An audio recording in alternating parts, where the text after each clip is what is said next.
శ్రీమాత్రే నమః. అమ్మతో ప్రయాణానికి స్వాగతం. అందరికీ అమ్మవారి ఆశీస్సులు ఉండాలని మనస్ఫూర్తిగా ఆ తల్లిని వేడుకుంటూ, ఈరోజే సంకటహర చతుర్థి. ఎంతో విశేషమైన, వినాయకుడికి ఎంతో ప్రీతికరమైనటువంటి ఈ రోజున తప్పకుండా వినవలసినటువంటి ఈ కథ గురించి తెలుసుకుందాం. ఈ కథను భక్తి శ్రద్ధలతో వినవారికి స్వామివారి సంపూర్ణమైనటువంటి అనుగ్రహం కలుగుతుంది. ప్రతి పనిలోనూ విజయం చేకూరేలా ఆ స్వామి మనల్ని అనుగ్రహిస్తాడు. ఒకానొక నాడు ఇంద్రుడు తన విమానంలో భృగండి అనేటటువంటి వినాయకుని యొక్క గొప్ప భక్తుడు ఆ ఋషి దగ్గర నుండి ఇంద్రలోకానికి తిరిగి వెళుతూ ఉండగా, సూరసేనుడు అనేటటువంటి ఒక రాజు, ఆ రాజుగారి రాజ్యం దాటేటటువంటి సమయంలో అక్కడ అనేక పాపాలు చేసినటువంటి ఒకానొక వ్యక్తి ఆకాశంలో ప్రయాణిస్తూ ఉన్నటువంటి ఆ యొక్క విమానంపై అతని దృష్టిని సారిస్తాడు. అతని దృష్టి సోకగానే ఆ విమానం ఒక్కసారిగా చటుక్కున భూమిపై అర్ధాంతరంగా ఆగిపోవడం జరుగుతుంది. అలా ఆ ఇంద్ర విమానం అద్భుతమైనటువంటి వెలుగుకి, ఆశ్చర్యమైనటువంటి ఆ కాంతులకు ఆశ్చర్యచకితుడైనటువంటి ఆ దేశపు రాజు సూరసేన మహారాజు గబగబా బయటకు వచ్చి ఆ అద్భుతాన్ని ఆశ్చర్యం చెందుతూ తలకిస్తూ ఉంటాడు. అయితే అక్కడ ఇంద్రుని చూసి ఎంతో సంతోషానికి లోనైనటువంటి ఆ మహారాజు ఆనందంతో ఇంద్రుడికి నమస్కరిస్తాడు. ఇంద్రుడితో అక్కడ విమానం ఎందుకు ఆపేశారో కారణం అడిగి తెలుసుకుంటాడు. అప్పుడు ఇంద్రుడు, ఓ రాజా, మీ రాజ్యంలో పాపాలు అధికంగా చేసినటువంటి ఒక వ్యక్తి ఎవరో తెలియదు. అతని దృష్టి సోకి ఇదిగో మార్గమధ్యంలో నా విమానం అర్ధాంతరంగా ఆగిపోయింది అని చెబుతాడు. అప్పుడు ఆ రాజు, అయ్యా, మరి మరలా ఆ ఆగిపోయినటువంటి విమానం ఎలా బయలుదేరుతుంది అని అడుగుతాడు వినయంగా. అప్పుడు ఇంద్రుడు, ఇవాళ పంచమి, నిన్న చతుర్థి, నిన్నటి రోజున ఎవరైతే ఉపవాసం చేశారో వారి పుణ్యఫలాన్ని కనుక నాకిస్తే నా విమానం తిరిగి మరలా బయలుదేరుతుంది అని చెబుతాడు. ఇక ఆ సైనికులందరూ కలిసి రాజ్యమంతా తిరుగుతారు. ఎవరైనా ఉంటారేమోనని చెప్పి రాజ్యమంతా అన్వేషిస్తూ తిరుగుతూ ఉంటారు. అయితే ఒక్కరైనా నిన్నటి రోజున ఉపవాసం చేసిన మాత్రం కనబడకపోతారా అనేటటువంటి ఆశతో ఎతుకుతూ ఉంటారు. కానీ దురదృష్టవశాత్తు అలా వారికి ఎవ్వరూ కనిపించరు.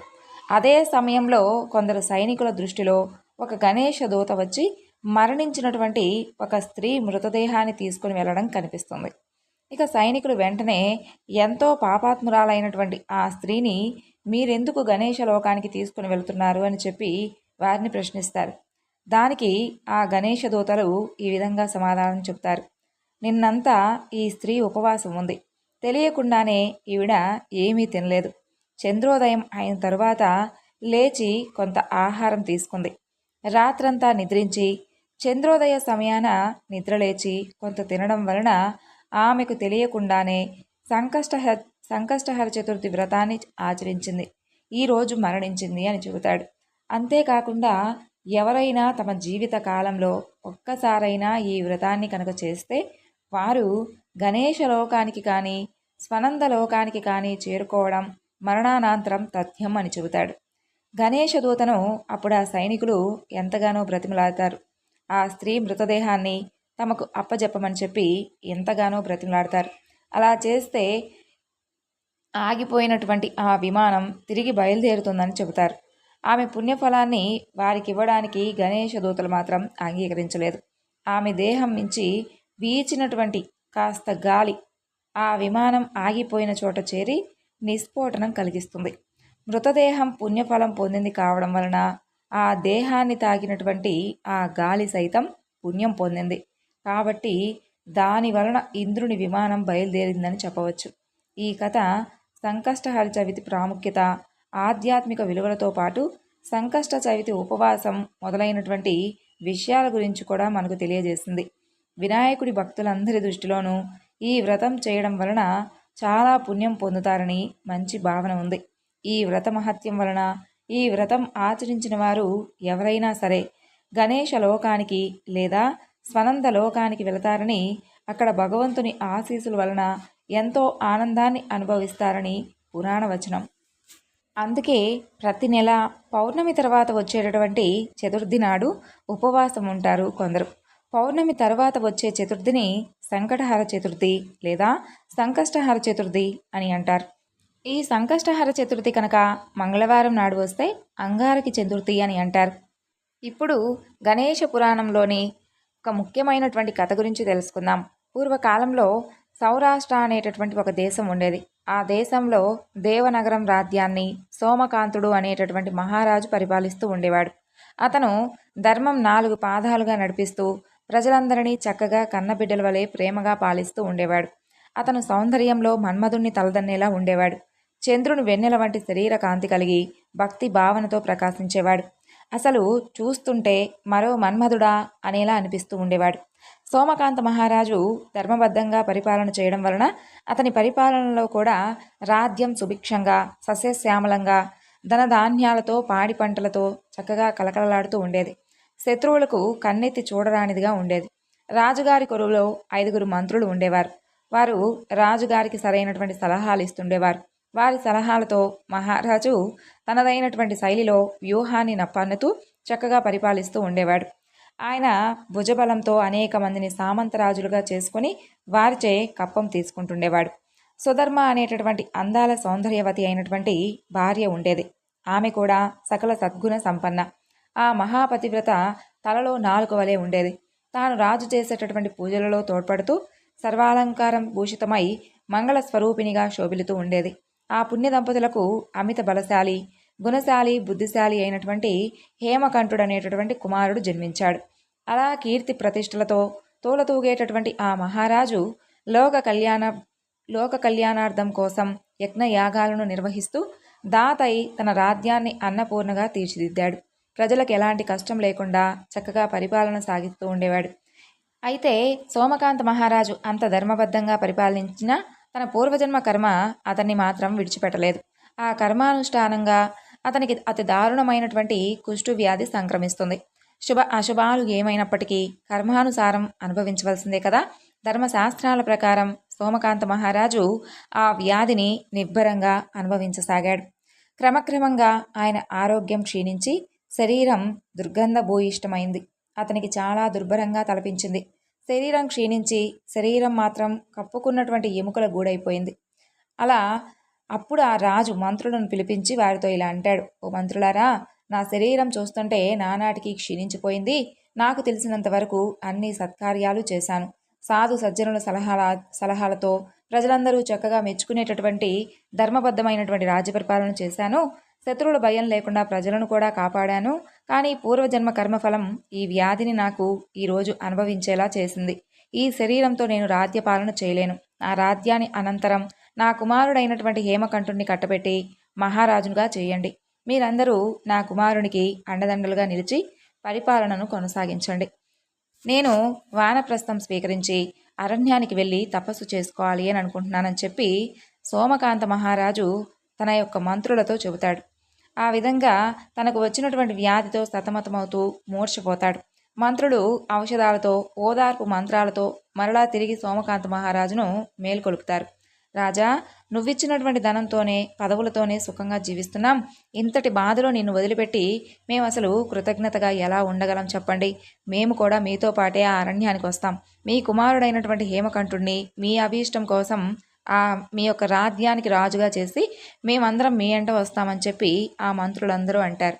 అప్పుడు ఆ రాజుగారి భార్య అయినటువంటి సుధర్మ ఆ మంత్రులతో ఇలా అంటుంది: భార్యగా భర్తకు సేవలు చేస్తూ ప్రాతివర్త్య ధర్మాలను పాటిస్తూ నా భర్తతో పాటు నేను కూడా అరణ్యాలకు వెళ్తాను అని చెప్పి మంత్రులను వారిస్తుంది. ఇదంతా విన్నటువంటి కుమారుడు హేమకంఠుడు తల్లిదండ్రులకు సేవ చేయడం కన్నా మహాభాగ్యం ఏముంటుంది? ఈ రాజ్యం పదవులు నాకేం వద్దు. మిమ్మల్ని అనుసరించి మీతో పాటే ఉంటూ మీకు సేవ చేసుకుంటూ నా జన్మను తరింపచేసుకుంటానని చెప్పి తన తల్లిదండ్రులతో అంటాడు. అప్పుడు సోమకాంత మహారాజు కుమారుని దగ్గరకు పిలుచుకొని పితృవాక్య పరిపాలన చేస్తూ పితృదేవతలకు శ్రాద్ధాలు చేయడం, పిండప్రదాలు దాన ధర్మాలు చేయడం కుమారుని యొక్క కర్తవ్యాలని చెప్పి శాస్త్రాలు చెబుతున్నాయి నాయన. కాబట్టి నువ్వు మంత్రులతో కలిసి రాజ్యానికి వెళ్ళి ధర్మబద్ధంగా పరిపాలన సాగించు అని చెప్పి సోమకాంత మహారాజు భార్య సమేతుడై అరణ్యాలకు వెళతాడు. అదేవిధంగా ఆ రాజును అనుసరిస్తూ తన ధర్మపత్ని సుధర్మ శ్రీరామచంద్రునికి సీతాదేవిలా అరణ్యానికి బయలుదేరుతుంది. రాజు వెంటే నీడలాగా సుధర్మ ప్రయాణిస్తూ అలా వెళుతూ ఉంటారు. అరణ్యంలో ఆ దంపతులిద్దరూ ప్రవేశిస్తారు. వారందరూ వానప్రస్థ ధర్మబద్ధులై ఒంటిపూట భోజనము భూశయనము పాటిస్తూ ప్రకృతి అందాలను ఆస్వాదిస్తూ ఆకలి దప్పికలను అనుభవిస్తూ కష్టసుఖాలను సమానంగా చూస్తూ జీవనం సాగిస్తూ ఉంటారు. ఇలా చాలా అరణ్యాలను దాటుకుంటూ వెళ్ళి ఒక అందమైనటువంటి ప్రదేశంలో సుందరమైనటువంటి దృశ్యాన్ని చూస్తారు. అందమైనటువంటి సరోవరంలో తామర పుష్పాలతో నిండి ఉండి జలకాలాడేటటువంటి ఏనుగులతో నిండినటువంటి ఆ సరోవరాన్ని చూస్తారు. ఒక చల్లని సుగంధ వాయువులు వీస్తూ ఉంటాయన్నమాట. మనసుకు కూడా ప్రశాంతంగా ఉంటుంది. ఆ రాజదంపతులు ఆగి ఆ సుందరమైనటువంటి దృశ్యాన్ని తిలకించి పక్షుల కిలకిల రావాలు, పూజ కోసమై పుష్పాలు ఉన్నటువంటి ఆ ప్రదేశం వారికి ఎంతో ఆనందాన్ని ఇస్తుంది. వారితో పాటు వారి మంత్రులు కూడా అక్కడికి వస్తారు. రాజుగారు మంత్రులను పిలిచి ఈరోజు ఇక్కడే ఉందామని చెప్పి భార్యతో కలిసి విడిది చేస్తాడు. ఆ విధంగా భార్య సుధర్మ భర్త అలసట తీరేలా కాళ్ళు వత్తసాగింది. సుధర్మ ఆదేశాల మేరకు ఇద్దరు మంత్రులు కందమూలాలు సేకరించడానికై అరణ్యానికి వెళతారు. ఆ తరువాత అక్కడికి వచ్చినటువంటి బ్రహ్మ తేజస్సుతో మరొక కుమారస్వామిలా దగదగా వెలిగిపోతున్నటువంటి మునికుమారుణ్ణి చూస్తుంది సుధర్మ. సుధర్మ ఆ ఋషికుమారుని చూసి తనలో తాను ఈ విధంగా అనుకుంటుందన్నమాట. ఆహా, ఈ మునికుమారుడు నా మనసులో ఉన్నటువంటి అభీష్టాలను తప్పకుండా నెరవేర్చగలడు అని తన మనసు కనిపిస్తుంది. అలా అనుకొని అతన్ని సమీపించి ఇలా ప్రశ్నిస్తుంది. ఓ ఋషికుమారా, నీవెవరవు? ఎక్కడి నుండి ఇక్కడికి వచ్చావు? నీ తల్లిదండ్రులు ఎవరు? దానికి ఆ ఋషికుమారుడు ఇలా బదులు చెబుతాడు. ఓ తల్లి, నేను భృగు మహర్షి పుత్రుడను. నా తల్లి పులోమ. నీటి కోసం నేను ఇదిగో ఈ కొలను వద్దకు వచ్చాను. నా పేరు చవనుడు. ఇంతకీ నీవెవరు? ఎక్కడి నుండి వచ్చారు? నీవు సేవ చేస్తున్నటువంటి ఇతనెవరు? ఇతని శరీరం ఎందుకు రోగభూయిష్టంగా ఉంది? ఇతని శరీరం వర్షాకాలంలో మేఘంలా స్రవించడానికి కారణం ఏమిటి? ఎలాంటి పాప కారణం చేత ఇతని శరీరం దుర్గంధం ఇస్తుంది? క్రిమి కీటకాలచే పీడింపబడుతున్నటువంటి ఇతనిని నీవు సేవించడానికి కారణం ఏమిటి? నీవు చూస్తుంటే అతి సుకుమారిలా సౌందర్యవతిలా ఉన్నావు. నీ అసలు ఇలాంటి రోగిష్టివాడిని ఏ విధంగా వరించావు? నీ తల్లిదండ్రులు స్నేహితులు ఇలాంటి వాడని తెలియక నిన్ను మోసగించి మరీ ఏమన్నా పెళ్లి చేశారా అంటూ చవన మహర్షి ఈ విధమైనటువంటి ప్రశ్నల వర్షాన్ని కురిపించగా అప్పుడు సుధర్మ ఈ విధంగా బదులిస్తుంది. ఓ మునికుమారా, సౌరాష్ట్ర దేశంలో దేవనగరం అనేటటువంటి రాజ్యానికి రాజు అయినటువంటి సోమకాంత మహారాజు నా భర్త. అతను సౌశీల్యుడు, సద్గుణవంతుడు, వీర పరాక్రమవంతుడు. అతను ప్రజారంజకంగా చిరకాలం రాజ్యపాలన చేసి అనేక రాజభోగాలను అనుభవించి పూర్వజన్మ కర్మవశాన ఈ వ్యాధి అతనికి సంక్రమించింది. ఇది పరంపరాని దురావస్థగా ఏర్పడింది. అందువలన తమ రాజ్యభారాన్ని కుమారుడైనటువంటి హేమకంఠుడికి అప్పజెప్పి ఇద్దరు మంత్రులతో ఈ అరణ్యంలోకి నాతో పాటుగా ప్రవేశించాడు. ఇదిగో మంత్రులిద్దరూ ఇప్పుడే కందమూలాలను తీసుకుని వస్తామని చెప్పి అరణ్యానికి వెళ్ళారు. నాయనా, ఈ అరణ్యంలో క్రూర జంతువులు ఉన్నాయి కదా, రాక్షసులు, భూతాలు, ప్రేత పిశాచాలు కూడా ఉన్నాయి. ఏది మాకు హాని తలపెట్టలేదు. ఎందువలన మాకింకా దుఃఖం కలిగించడానికి మిగిలి ఉన్నది ఇంకేముంటుంది అని చెప్పి ఊరుకున్నాయా? అసలు మా దుఃఖానికి అంతే కనిపించడం లేదు. పంచపక్ష పరమాణాలు ఎక్కడా? దొరికిన వాటిని కందమూలాలు తిని సరిపెట్టుకోవాల్సినటువంటి దుస్థితి మాకు అసలు ఎందుకు ఏర్పడిందో. సుగంధ ద్రవ్యాలతో గుబాలించేటటువంటి ఆ ప్రభు శరీరం ఈరోజు దుర్గంధపూరితమైనటువంటి చీము రసి కొడుతుంది. ఎప్పుడు పండిత గోష్ఠితో కాలం గడిపేటటువంటి మహారాజు దుర్బలమైనటువంటి దుఃఖసాగరంలో మునిగిపోయాడు. ఈ కష్టాన్ని దాటడానికి మహాత్మా, నువ్వు నాకు తెప్పలాగా కనిపించావు. మమ్మల్ని ఈ కష్టం నుండి రక్షించు అంటూ మహారాణి సుధర్మ కన్నీరు కలిగినటువంటి కళ్ళతో బాధతో చవన మహర్షిని ప్రార్థిస్తుంది. భృగుమహర్షి తనయుడైనటువంటి చవనుడు దుఃఖపూరితమైనటువంటి జాలి కలిగినటువంటి మహారాణి సుధర్మ మాటలను విని తాను కూడా దుఃఖించి జాలితో ఆ దీన వాక్యాలు విని వేగంగా నీటి కడవను నింపుకొని ఆశ్రమం వైపు బయలుదేరతాడు. ఆశ్రమం చేరగానే భృగుమహర్షి తన కుమారునితో ఇలా ప్రశ్నిస్తాడు. నాయనా చవన కుమారా, మార్గమధ్యంలో ఏదైనా అపూర్వమైనటువంటి వస్తువులను ఏమైనా చూసావా? ఏదైనా ఆపద సంభవించిందా? కడవతో నీరు తీసుకురావడానికి ఎందుకంత ఆలస్యమైంది అని అడగగా దానికి ఆ ఋషికుమారుడు ఈ విధంగా చెబుతాడు. ఓ తండ్రి, మార్గమధ్యంలో సౌరాష్ట్ర దేశంలో దేవనగరం రాజధానిని పరిపాలించేటటువంటి సోమకాంత మహారాజు కనిపించాడు. అతను ప్రజారంజకంగా ధర్మబద్ధంగా పరిపాలన చేశాడు. అతనికి అనుకోనటువంటి కుష్ఠవ్యాధి సోకింది. అతని భార్య సుధర్మ సౌందర్య రాశి, అతి కుసుమ కోమలి. అటువంటి రాజుతో మీ దాంపత్య జీవితం ఎలా సంభవించింది అని అడిగితే ఆమె ఇచ్చినటువంటి సమాధానం వలన ఆలస్యమైంది. ఆమె జాలి కొలిపే మాటలు, ఆమె దీనాలాపనలు నన్ను జాలి కలిగించేలా చేశాయి. హృదయం వికలమైంది. ఇక అక్కడ ఉండలేక వెంటనే కడువతో నీరు నింపుకొని ఆశ్రమానికి వచ్చాను అంటూ చవనుడు తండ్రికి వివరిస్తాడు. ఆ విధంగా చవనుడు చెప్పినటువంటి మాటలను విని సోమకాంత మహారాజు యొక్క వృత్తాంతం తెలుసుకుని భృగుమహర్షిలా అంటాడు, కుమారా, నా ఆజ్ఞానుసారం తక్షణమే వెళ్ళి వారిని ఇక్కడికి తీసుకొని రండి. వారిని చూడాలని ఉంది. ఆ దంపతులను చూడటానికి కుతూహలం కలుగుతుంది. వారు రావడానికి వీలు కాకపోతే నేనే వెళ్ళి వారికి దర్శనమిస్తాను అంటూ తండ్రి భృగుమహర్షి మాటలను విని తండ్రి ఆజ్ఞను అనుసరించి మహారాణి సుధర్మ అలాగే వారి రాజపరివారాన్ని తీసుకురావడానికి ఆ మునికుమారుడు సరోవరానికి బయలుదేరతాడు. ఆ సరోవరం వద్ద మంత్రులు అరణ్యం నుండి కందమూలాలు తెచ్చి మహారాణి సుధర్మకు ఇస్తారు. అదే సమయంలో చవనుడు సుధర్మ దగ్గరకు వెళ్ళి, ఓ సాధ్వి, తండ్రి గారు భృగుమహర్షి మిమ్మల్ని అందరినీ మా ఆశ్రమానికి తీసుకుని రావాల్సిందని చెప్పి ఆజ్ఞాపించాడు. ఆ మాట చెవిన పడగానే మహారాణి సుధర్మకు అమృతపానం చేసినట్లుగా, పోయినటువంటి ప్రాణం తిరిగి వచ్చినట్లుగా అనిపిస్తుంది. తాను ఆనందభరితులై అమితమైనటువంటి సంతోషంతో తన భర్త అలాగే మంత్రులతో ఆ ఋషికుమారుడిని అనుసరించి ఆశ్రమం వైపు బయలుదేరుతారు. ఆశ్రమానికి చేరుకోగానే భృగుమహర్షి ఆశ్రమం వేదఘోషలతో ప్రతిధ్వనిస్తూ ఉంటుంది. అందమైనటువంటి వృక్షాలతో, రంగురంగుల పూలతో, పక్షుల కోకువల రాగాలతో సుందర మనోహరంగా కనిపిస్తుంది. ఆహ్లాదకరమైనటువంటి మలయ మారుతం వీస్తూ ఉంటాయి. అక్కడ సాధు జంతువులు, క్రూర మృగాలు కలిసి చక్కగా ఆడుకుంటుంటాయి. అలాంటి ప్రశాంతమైన వాతావరణంలో సుధర్మ తన రాజపరివారంతో ఆశ్రమంలోకి ప్రవేశించగానే మరో బాణుడిలా భృగుమహర్షి దర్శనమిస్తాడు. సుధర్మ తన భర్తతో కలిసి మంత్రులతో సహితంగా భృగుమహర్షికి సాష్టాంగ నమస్కారం చేసుకుంటుంది. ఆ విధంగా సోమకాంత మహారాజు, అతని ధర్మపత్ని మహారాణి, అతని మంత్రులతో సహా భృగుమహర్షికి సాష్టాంగ నమస్కారం చేసి మరో మార్తాండులా వెలిగిపోతున్నటువంటి ఆ భృగుమహర్షిని చూసి కన్నీళ్ల పర్వంతంతో సోమకాంత మహారాజులా అంటాడు, ఓ మహర్షి, నేను ఏ పుణ్యం చేసుకున్నానో కానీ నీ వంటి మహర్షుల యొక్క దర్శన భాగ్యం నాకు కలిగింది. నేను చేసినటువంటి యజ్ఞాలు, దాన ధర్మాలు, బ్రాహ్మణ సేవ ఊరికే పోలేదు. బ్రాహ్మణుల మాటలు వ్యర్థం కాలేదు. వాళ్ల దీవెనలే నాకు ఫలించాయి. మీ దర్శన భాగ్యంతో మేము ధన్యులమయ్యాము. ఓ మహానుభావ, నేను సోమకాంత మహారాజును. ప్రజలు మెచ్చినట్లుగా రాజ్య పరిపాలన చేశాను. దాన ధర్మాలు, యజ్ఞాలు, బ్రాహ్మణ సేవ, గురుసేవ ఇలా అన్నీ చేశాను. కానీ కర్మ ఫలితంగా ఇదిగో నాకు ఈ దుర్బలమైనటువంటి కుష్ఠవ్యాధి సోకింది. ఈ వ్యాధిని భరించలేక నా కుమారునికి రాజ్యాభిషేకం చేసి అరణ్యానికి ఈ విధంగా బయలుదేరి వచ్చాను. దేవుని అనుగ్రహం వలన మీ యొక్క దివ్య దర్శనం నాకు కలిగింది. సోమకాంత మహారాజు మాటలు విని భృగుమహర్షి కళ్ళనీళ్లు కలుగుతాయి. జాలితో, ఓ మహారాజా, మీ వృత్తాంతం విని చాలా బాధ కలిగింది. ఈ వ్యాధి పూర్వజన్మ సుకృతం వలన సంభవించింది. ఆ పూర్వజన్మలో చేసినటువంటి కర్మ మీకు నేను సావధానంగా వినిపిస్తాను. మీరు రావాల్సినటువంటి చోటుకే వచ్చారు. మీ వ్యాధి నయం చేసేటటువంటి ఉపాయం ఉంది. మీరు ఏమీ చింతించిన అవసరం లేదు. ప్రయాణం బడలికలో అలసిపోయి ఉన్నారు కాబట్టి మీరు మా ఆశ్రమం నందు కడుపారా భుజించి మా ఆతిథ్యం స్వీకరించి విశ్రమించండి.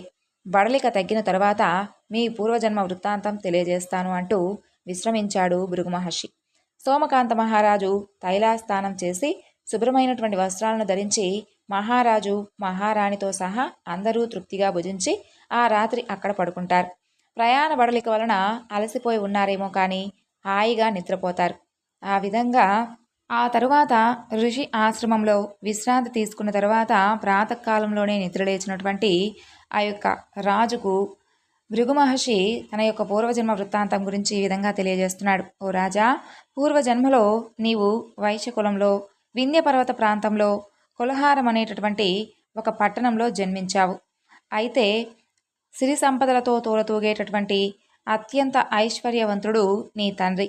సుగుణాల రాశి, దానశీలం కలిగినటువంటి సులోచన అనే పతివ్రత నీ తల్లి. నువ్వు పుట్టాక బ్రాహ్మణుల ఆదేశాల మేరకు కామాంధుడు అని నామకరణం చేశారు. వారు నిన్ను అమితమైనటువంటి ప్రేమతో అల్లారు ముద్దుగా పెంచారు. అలా కొంతకాలం తర్వాత కుటుంబిని అనేటటువంటి కన్యతో అతి వైభవంగా నీకు వివాహం చేశారు. మంచి సుగుణాలవంతురాలై నీ పట్ల అనురాగం కలిగి దేవతల పట్ల భక్తి కలిగి ఉన్నటువంటి సుగుణవతి పతివ్రత శిరోమణి అయినటువంటి ఆమెకు నీ వలన 7 పుత్రులు, 5 కుమార్తెలు కలిగారు. తండ్రి మరణించిన తరువాత తండ్రితో పాటే నీ తల్లి సహగమనం చేసింది. ఆ తరువాత దుష్ట సాంగత్యం అలవాటైపోయింది. తండ్రి సంపాదించినటువంటి ధనమంతా విచ్చలవిడిగా విలాసాలకు ఖర్చు చేశావు. పశుప్రాయుడవై నీ భార్య ఎంత చెప్పినా అడ్డగించినా వినకుండా నీవు నివాసం ఉండేటటువంటి ఇంటిని సైతం నీ వ్యసనాలకు అమ్మేశావు. భార్యా బిడ్డలను పోషించినటువంటి నిన్ను బ్రతకడం కష్టం కాగా పిల్లలతో సహా నీ భార్య పుట్టింటికి వెళ్ళిపోయింది. ఆ విధంగా దొంగతనం, జూదం మొదలైనవి వ్యసనాలకన్నిటికీ బానిసవై మహాపాపిగా జనకకంఠుడిగా తయారయ్యావు. నీ ఆగడాలు మితిమీరిపోయాయి. అదుపు హద్దు లేకుండా పోయింది. పరుల ధనం దోచుకోవడం, పరదార అపహరణం, జంకు గొంకు లేకుండా చేశావు. మద్యపానం చేసి ఒళ్ళు మరచి మదించినటువంటి ఏనుగులా సంచరించావు. నిన్ను చూడగానే ప్రజలందరూ వంటింట్లో దూరినటువంటి పాములాగా భయపడేవారు. ప్రజలంతా నీ బాధను తట్టుకోలేక రాజుకు విన్నవించుకున్నారు. రాజు ప్రజల గోడు విని నిన్ను గ్రామం నుండి బహిష్కరించాడు. నువ్వు ఆ తరువాత కొంతమంది బందిపోట్లతో కలిసి దోచుకోవడం, కిరాతకంగా హింసిస్తూ చేపలను, కుందేలను, పక్షులను, లేళ్లను వేటాడి మాంసభక్షం చేసేవాడివి. దొంగలించినటువంటి డబ్బుతో మంచి భవనం కట్టుకొని విలాసాలను అనుభవిస్తున్నావు. నీ క్రూరత్వానికి జడిసి నీ మామ నీ భార్యా బిడ్డలను నీ దగ్గరికి పంపించేశాడు. అలా నీ కుటుంబం అంతా నువ్వు సంపాదించినటువంటి డబ్బుతో విలాసాలను అనుభవిస్తున్నారు. అక్రమంగా సంపాదించినటువంటి డబ్బు, వాటి పాపాలు మాత్రం మోయడం లేదు. నీవు మాత్రం పాపభీతి అని లేకుండా దొంగలతో కూడి హత్యలు చేస్తూ అక్రమంగా ధనార్జన చేస్తూ ఉన్నావు. ఆ తరువాత ఒకరోజు ఒక దారి గుండా గుణవర్ధనుడు అనేటటువంటి యువ బ్రాహ్మణుడు వెళుతూ ఉన్నాడు. వాడి వెంటబడి వాడి కుడి చేతిని దొరకబట్టి వాడిని కోపంగా క్రూరంగా చూశావు. దానికి వాడు నిన్ను చూసి మూర్ఛపోయాడు. ఆ తరువాత తేరుకొని ఇలా అన్నాడు, ఓ దొరా, సకల ఐశ్వర్యాలతో తూలతోగుతుండి నన్ను చంపాలని ఎందుకు చూస్తున్నావు చెప్పు. నేను ఉత్తమమైనటువంటి బ్రాహ్మణ వంశంలో జన్మించాను. నాకు ఈ మధ్యనే వివాహం జరిగింది. నేను నిరపరాధిని. దయచేసి నా యందు దయతలచి ఈ పాప కార్యక్రమాన్ని మానుకోండి. ఇక నుండైనా ధర్మబుద్ధి కలిగి ఉండండి. ఇంతకుముందు కొంతసేపటి క్రితమే నా భార్య పుట్టింటికెళ్ళింది. ఆమె మహాపతివ్రత, సదాచారిణి. తండ్రి మాట విని ఆమె పుట్టింటికి వెళ్ళింది. భర్త లేని స్త్రీ జన్మ, అలాగే భార్య లేని పురుష జన్మ వ్యర్థం కదా. ఓ చోరసికామణి, నేను వయసులో నీ కుమారుడి వంటివాడను. తండ్రివైనా తల్లివైనా నీవే. ప్రాణాలను రక్షించినవాడు తండ్రితో సమానమని శాస్త్రాలు ఘోషిస్తున్నాయి. ఎంతటి క్రూరులైనా దొంగలైనా శరణు వేడిన బ్రాహ్మణుణ్ణి రక్షిస్తారు. శరణాగతుడను కాబట్టి నన్ను హింసించడం నీకేమాత్రం న్యాయం కాదు. అలా కాక నా మాట కనుక పెడచెవిన పెడితే 1000 కలపాల పర్యంతం ఘోర నరకాన్ని అనుభవిస్తావు. నీ సంతానం, నీ భార్యా బిడ్డలు నీ సంపదలను అనుభవించేవారు, కానీ నీ పాపాలను మాత్రం పాలు పంచుకోరు. ఈ పాపాలను అనుభవించడానికి 1000 జన్మలు ఎత్తాల్సి ఉంటుంది అని వేడుకుంటాడు ఆ బ్రాహ్మణుడు. ఆ విధంగా ఆ బ్రాహ్మణుడు చెప్పినటువంటి మాటలను విని ఆ కిరాతకుడు ఇలా అంటాడు, ఓ బ్రాహ్మణోత్తమా, నీవెంత వేడుకుంటే ఏం ప్రయోజనం? చెవిటివాడి ముందు శంఖమూదినట్లే నీ ఉపదేశాలు నా దగ్గర పనిచేయవు. తాగినవాడికి తత్వోపదేశం చెవికెక్కుతుందా? కామతరుణకు సిగ్గు లజ్జ ఉంటుందా? నువ్వు ఊహించే జాలి దయ అలాంటి సుగుణాలు నాకైతే లేవు. చాలా రోజుల నుండి నా చేతికి పని లేదు. నిన్ను ఊరికే వదులుతానా అంటూ దయాశూన్యుడై ఖడ్గం చేతపట్టి ఆ బ్రాహ్మణుడి యొక్క తల నిర్దాక్షిణ్యంగా చంపివేశావు. ఇలా లెక్కలేనన్ని బ్రహ్మహత్యా పాపాలు చేశావు. కొంతకాలం తర్వాత నీకు ముసలితనం వచ్చి శరీరం రోగభూయిష్టమై మంచాన పడ్డావు. నీ భార్యా బిడ్డలు, నీ సేవకులు అందరూ నిన్ను నిర్దాక్షిణ్యంగా వదిలేశారు. అప్పుడు నువ్వు ఒంటరివై ఒక రహస్య స్నేహితుని పిలిచి నువ్వు సంపాదించుకున్న డబ్బంతా దాన ధర్మాలు చేయమని చెప్పావు. కానీ నీ పాపాలు తెలిసిన వారు నీ ధర్మాన్ని స్వీకరించడానికి రాలేదు. దానికి పైగా మహాపాపివైన నీవు అసలు నీతో మాట్లాడటమే ఘోర పాపమని చెప్పి పాప నివారణ కోసం సచేలమైనటువంటి స్థానం, అగఘర్షణ మంత్రాలను ఈ విధంగా జపించి అక్కడి నుండి వెళ్ళిపోయారు. నీవు సంపాదించిన సంపదంతా ఎలా ఖర్చు చేయాలో తెలియక సతమతమవుతున్నటువంటి సమయంలో అరణ్యంలో పాడుబడినటువంటి జీర్ణ దేవాలయాన్ని బాగు చేయాలనేటటువంటి ఆలోచన కలిగింది. అప్పుడు కొంతమంది విప్రులు ఇలా సలహా ఇచ్చారు, ఓయి, ఇది ప్రాచీన దేవాలయం, ఇది గణేశమూర్తిది. దీనిని బాగు చేసి సర్వాంగ సుందరంగా ఈ ఆలయాన్ని పునరుద్ధరించి ప్రాయశ్చిత్తం చేసుకోమని చెప్పి ఆ విప్రులు నీకు సలహా ఇచ్చారు. ఆ విధంగా నీవు 4 తోరణాలతో, 4 దిక్కుల ద్వారాలతో, అనేక స్తంభాలతో, వేదికలతో విరాజిల్లేటటువంటి దివ్యమైన గణేశుని మందిరాన్ని ప్రతిష్ఠించావు. ముత్యాలతో, పగడాలతో తాపబడినటువంటి వాకిళ్లతో, నానా రకాలైనటువంటి పళ్ళ పుష్పాలతో నిండి ఉన్న దానిని నిర్మించి తెలుగు దిక్కులు నీటి వసతి కొరకు దిగుడు బావులను సదుపాయంగా త్రవించి ఒక బ్రహ్మాండమైనటువంటి అందమైనటువంటి గణేశుని యొక్క దేవాలయాన్ని కట్టించి నువ్వు సంపాదించిన ధనాన్నంతా ఖర్చు చేశావు. నువ్వు ఆర్జించిన దానిలో కొంత భాగం భార్యాపుత్రులు తీసుకోగా మరికొంత భాగం నీ సేవకులు మోసంతో హరించారు. ఆ తరువాత కొంతకాలానికి నువ్వు మరణించావు. ఆ తరువాత యమదూతలు వచ్చి పాశాలతో బంధించి కొరడాలతో కొడుతూ ముళ్లతో గుచ్చుతూ సూదుల వంటి రాళ్లపై పడదోస్తూ ఘోరమైనటువంటి మహానరకంలో పడవేశారు. ఇలా నిన్ను యమదూతలు హింసిస్తూ యముడు సన్నిధికి తీసుకొని వెళ్ళారు. అప్పుడు యముడు నీతో ఇలా అన్నాడు, ఓరి, నువ్వు ముందుగా చేసినటువంటి పాపాన్ని అనుభవిస్తావా లేదా పుణ్యాన్ని అనుభవిస్తావా చెప్పు అని అన్నాడు.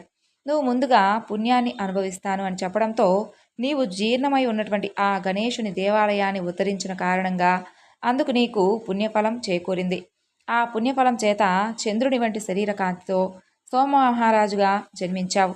నీ పుణ్యఫలం అంతా ఖర్చయిపోయి నీకు చివరికి ఇదిగో ఈ కుష్టు వ్యాధి సోకింది అని సోమకాంత మహారాజుతో భృగు మహర్షి తెలియజేశాడు. ఆ మహారాజుకు ఇదంతా అసలు నిజమా అనేటటువంటి అనుమానం కూడా కలుగుతుంది.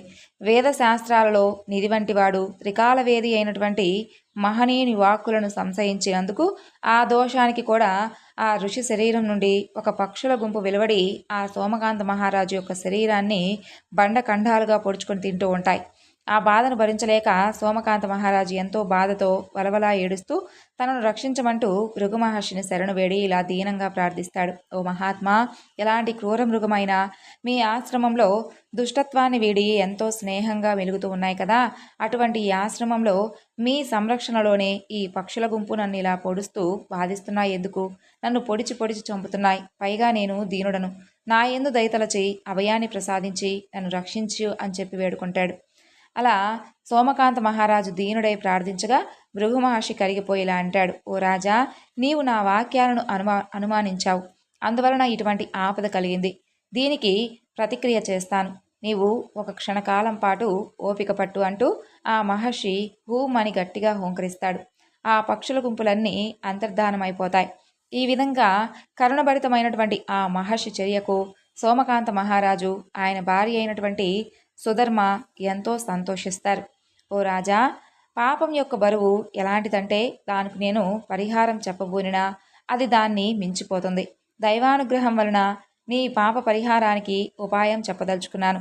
నీవు వీలైనంత తొందరలో పరమ పావనమైనటువంటి గణేశ పురాణాన్ని విన్నట్లయితే నీవు దుఃఖసాగరం నుండి విముక్తుడవుతావు. దీనికి మాత్రం ఎలాంటి సందేహం లేదు. గణేశుణ్ణి అష్టోత్రాలతో తన కమండలంలోని జలాన్ని అభిమంత్రించి సోమకాంత మహారాజుపై చల్లాడు. అలా పుణ్యజలం చల్లి ఆ తరువాత ఆ రాజును చూడగా ఆ రాజు ముక్కు రంధ్రాల నుండి ఒక నల్లటి కాలమేఘం వంటి ఆకారంతో ఉన్నటువంటి ఒక పాప పురుషుడు భూమి మీద పడి వెంటనే పెరగసాగాడు. అలా భయంకరంగా ఉన్నటువంటి ఆ పాప పురుషుణ్ణి చూసి ఆశ్రమవాసులందరూ భయపడి పరుగులు తీశారు. దిక్కులు మారుమ్రోగే విధంగా భయంకరంగా గర్జన చేశాడు. ఆ వికృత రూపంలో ఉన్న రాక్షసుని చూసి, ఓయి, ఎవడ్రా నీవు, నీ పేరేమిటి అని ప్రశ్నించాడు భృగు మహర్షి. ఓ మహర్షి, ఈ రాజు యొక్క శరీరంలో నివసిస్తున్న పాప పురుషుడును నేను. నీవు మంత్రించినటువంటి మంత్రదోకం చల్లగానే ఆ రాజు యొక్క శరీరం వదిలి బయటకు వచ్చాను. నేను చాలా ఆకలిగా ఉన్నాను. నాకు తగిన ఆహారం చూపించు, లేకపోతే లోకాలన్నిటినీ నాశనం చేస్తాను. వీడి శరీరం వదిలిన నాకు కనుక తగినటువంటి నివాసం కనుక చూపించకపోతే మీ అందరికీ ఈ దుస్థితి తప్పదు అని అంటాడు. ఆ విధంగా ఆ పాప పురుషుడు భృగు మహర్షితో చెప్పగా భృగు మహర్షి తన ఆశ్రమం నుండి బయటకు వచ్చి ఎదురుగా ఉన్నటువంటి చిక్కి శల్యమైన మామిడి చెట్టును చూపించి, నీవు ఈ చెట్టు త్వరలో నివసించు. రోజు రాలినటువంటి ఎండుటాకులను ఆహారంగా భుజించు. అలా చెయ్యని ఎడల నిన్ను నేను భస్మం చేస్తాను అంటూ భృగు మహర్షి అతన్ని ఆదేశిస్తాడు. అలా ఆ పాప పురుషుడు ఆ మహర్షి చెప్పినట్లుగా చేస్తాడు. ఓ రాజా, పురాణ శ్రవణం వలన కలిగేటటువంటి ఫలితాన్ని అంతా ఇంత అని చెప్పలేం. పరమ పవిత్రమైనటువంటి పురాణాన్ని పూర్వం చతురానన బ్రహ్మ వ్యాసమునీంద్రులకు వినిపించాడు. వ్యాసుల వారు నాకు చెప్పారు, దానినే నీకు చెబుతాను. కాబట్టి నీవు పుణ్య నదిలో స్నానం చేసి ఈ రోజు నుండి పరిసమాప్తి వరకు గణేశ పురాణాన్ని శ్రద్ధగా విను అంటూ ఇప్పుడే ఈ క్షణమే నీవు మనసులో సంకల్పం చేసుకో అని నియమిస్తాడు. అలా మహర్షి చేత ప్రేరేపించబడి సోమకాంత మహారాజు పుణ్యతీర్థంలో స్నానం చేసి పరిపూర్ణమైనటువంటి శ్రద్ధాభక్తులతో గణేశ పురాణాన్ని శ్రద్ధగా ఆలకిస్తాను అనేటటువంటి సంకల్పం చేయగానే ఆ మహారాజు యొక్క రోగరహితుడై తన పూర్వపు దివ్యమైనటువంటి శరీర కాంతిని పొందుతాడు. అలా భృగు మహర్షి యొక్క అనుగ్రహం చేత ఆ రాజు రోగభూయిష్టమైనటువంటి తన శరీరం నుండి రక్తస్రావం, క్రిములతో నిండినటువంటి అన్నీ పోయి దివ్య దేహం కలవాడై పూర్వపు తేజస్సును పొందుతాడు. అప్పుడు ఆ మహర్షి మందహాసంతో ఒక ఆసనంపై అతన్ని కూర్చోబెడతాడు. ఓ రాజా, పరమ పావనమైనటువంటి పవిత్రమైనటువంటి గణేష పురాణం గురించి నేను నీకు వినిపిస్తాను. శ్రద్ధాభక్తుడవై ఏకాగ్ర చిత్తంతో విని తరించు. దీనిని వినడం అంత తేలికైంది కాదు. ఎంతో పుణ్యం చేస్తే కానీ గణేష పురాణాన్ని వినడం జరగదు. ఈ మహత్తరమైనటువంటి పురాణాన్ని వినడం చేతనే 7 జన్మలలో చేసినటువంటి మహాపాపాలన్నీ గణేశుని అనుగ్రహం చేత పటాపంచులవుతాయి. సూర్యోదయం రాగానే రాత్రి చీకటి తెరలు తెరలుగా ఎలా అయితే తొలగిపోతుందో ఆ గజానుని యొక్క అనుగ్రహ కిరణాలు తాకినంతనే జీవుల పాపపు చీకట్లు కూడా తొలగిపోతాయి. ఇక గజాననుడు ఎట్టివాడంటే నాశనం లేనటువంటి వాడు, విభజించినటువంటి వాడు, గుణాలకు అతీతుడు, నిరాకారుడు, వాకుల చేత మనస్సు చేత అందుకోలేనటువంటి వాడు. ఇటువంటి వాడిని నిర్దేశించడం శక్యం కానివాడు. ఆనంద స్వరూపుడు, ఆనందమే స్వరూపంగా కలవాడు. ఇతని స్వరూపాన్ని బ్రహ్మ విష్ణు మహేశ్వరులు సైతం తెలుసుకోలేరు. అంతెందుకు 1000 నాలుకలు ఉన్నటువంటి ఆ ఆదిశేషుడు కూడా గణేశుని మహిమలను వర్ణించడం అసాధ్యం అంటే ఇక సాధారణ వారికి సాధ్యమేనా? గణేశ పురాణాన్ని ముందుగా వ్యాస మహర్షి నాకు వినిపించాడు అంటూ సోమకాంత మహారాజుకు గణేశ పురాణాన్ని వినిపించి అతనికి ఉన్నటువంటి వ్యాధి మొత్తం నివారించుకొని తన భార్య, మంత్రులతో సహా తిరిగి భృగు మహర్షికి కృతజ్ఞతలు తెలియజేసుకొని అప్పటి నుండి గణేశుని భక్తుడై సంతోషంగా రాజ్య పరిపాలన చేయసాగాడు సోమకాంత మహారాజు.